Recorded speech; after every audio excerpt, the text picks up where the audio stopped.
40,000 Springfieldians who are having their lives worsened by Kamala Harris's policies? Well, what is the implication, Dana? I actually love to have this conversation right now live on air. Right. What is the implication when you say you calling out these problems has caused a bomb threat? You accused me of causing a bomb threat. Doesn't that mean you should shut up about the residents of Springfield? Don't you realize you're engaged in... This is the type of interview that ends political campaigns. JD Vance just crumbled under the slightest bit of pressure when Dana Bash pressed him about this Haitian hoax that him and Donald Trump have helped mainstream over the past week. Now, let me point out a few things. Number one, the Haitians in Ohio are there legally under a federal program. Number two, there is zero evidence of anybody eating cats. There's one video of an American citizen doing it, but the mayor and sheriff of Dayton, Ohio have said immigrants are not cooking cats. And number three, Donald Trump and JD Vance know this, and they're intentionally spreading this lie to sow distrust and fear. Now, with that being said, let's jump right in. Make sure you leave a like, comment a blue heart. Here's a clip of JD Vance admitting that he is creating stories, making up stories, faking them to achieve his end goal. You, just once and for all, you again started this in part by saying that, which Donald Trump repeated on the debate stage, that, and he didn't say anything about the policies that you're talking about. He just said Haitians are eating dogs and cats. Can you affirmatively say now that that is a rumor that has no basis with evidence? Dana, the evidence is the first-hand account of my constituents who are telling me that this happened. And by the way, I've been trying to talk about the problems in Springfield for months, and the American media ignored it. There was a congressional hearing just last week of angel moms who lost children because Kamala Harris let criminal migrants into this country who then murdered their children. The American media totally ignored this stuff until Donald Trump and I started talking about cat memes. If I have to, create stories so that the American media actually pays attention to the suffering of the American people, then that's what I'm going to do, Dana, because you guys are completely letting Kamala Harris coast. You had one interview with her. You talk about pushing back against me, Dana. You didn't push back against the fact that she cast the deciding vote on the Inflation Reduction Act, which is why a lot of Americans can't afford food and housing. You just said that you're creating a story. Public policy. Sir, you just said that you're creating the story. What's that, Dana? You just said that this is a story that you created. So the eating dogs and cats thing is not accurate.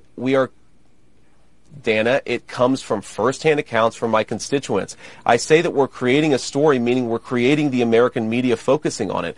I didn't create 20,000 illegal migrants coming into Springfield thanks to Kamala Harris's policies. Her policies did that, but yes, we created the actual focus that allowed the American media to talk about this story. And okay, JD Vance thinks that he's spitting, but first of all, there was a really awkward moment for a second there where it was completely silent. I thought it paused, but it did not pause. Secondly, this is the new version of alternative fact. JD Vance not only admitted to the fact that he is creating stories, that the Trump campaign is putting out false stories to help bring attention to an issue that doesn't exist. Cats are not being stolen and eaten. Now, I said this in a previous video, there are small issues that arise when a massive amount of people move into a new area. Yeah, there will be pressure on infrastructure. Yeah, it will take time to integrate into the community, and these are real things that are happening, but the sheriff and the mayor of Dayton, Ohio came out and said, our town wants to come together, unite, and solve these problems as a whole, but the rhetoric coming from Donald Trump and JD Vance are only dividing our town. So, there are real steps we can take to solve these issues. JD Vance isn't even pointing out the real issues. He's making up false issues. He's creating stories.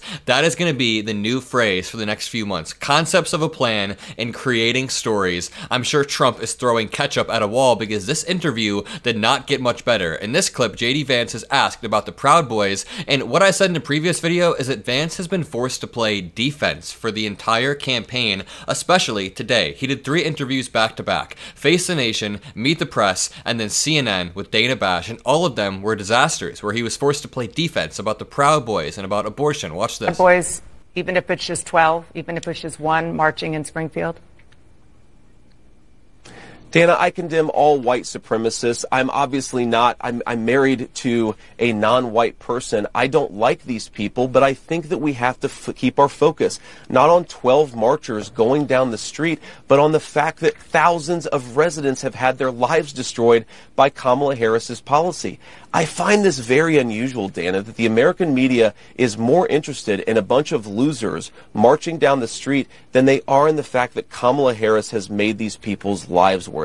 I'm not talking about 12 Proud Boys. I'm talking about 40,000 residents, 40,000 constituents of mine, many of whom can't afford housing and food because of Kamala Harris's open border. Okay, this whole sentence is absurd. Kamala Harris's open borders resulted in these people being here, is what JD Vance said, and the balloons are here again. Number 1, it's not Kamala Harris's policy. Number 2, the borders aren't open. Number 3, we tried to pass a bill to secure the border in a reasonable way, and Donald Trump made sure that Congress nuked it. And number 4, the Haitians that are in Springfield are there under a legal federal program. They did not flood through the border. So everything JD Vance is saying is a lie, or should we say he's creating stories, rather. And finally, in this clip, JD Vance tells Dana Bash to shut up. You've heard a lot of the media focusing on every possible distraction from the story in Springfield. You've heard them focus on these Proud Boys marches. You've heard just in this interview, Dana, the suggestion that because some psychopath is calling it a bomb threat, somehow we have to then ignore 40,000 Springfieldians who are having their lives worsened by Kamala Harris's policies. Well, what is the implication, Dana? I actually love to have this conversation right now live on air. Right. What is the implication when you say you calling out these problems has caused a bomb threat? You accused me of causing a bomb threat. Doesn't that mean you should shut up about the residents of Springfield? Don't you realize you're engaged in basic propaganda to silence the concerns of American citizens? I was quoting the actual mayor of Springfield, Ohio, begging after the bomb threats, begging federal officials, to please stop putting negative attention on his city. And I'm not talking about the politics. The mayor of Springfield, Ohio, both the mayor and the sheriff of Dayton, Ohio, have all come out and said, please stop using this divisive rhetoric. They said, there are real problems that we are facing right now, but we are working to solve these problems, and people like JD Vance and Donald Trump are only making it worse. They didn't name them by name, but they said the rhetoric coming from politicians, and we know what politicians they were referring to. If you enjoyed this video, leave a like, comment a blue heart, hit that subscribe button, and have a great day. Peace out. Also, if you made it this far, comment hi Adam. I read all of the comments even if I can't respond to all of them.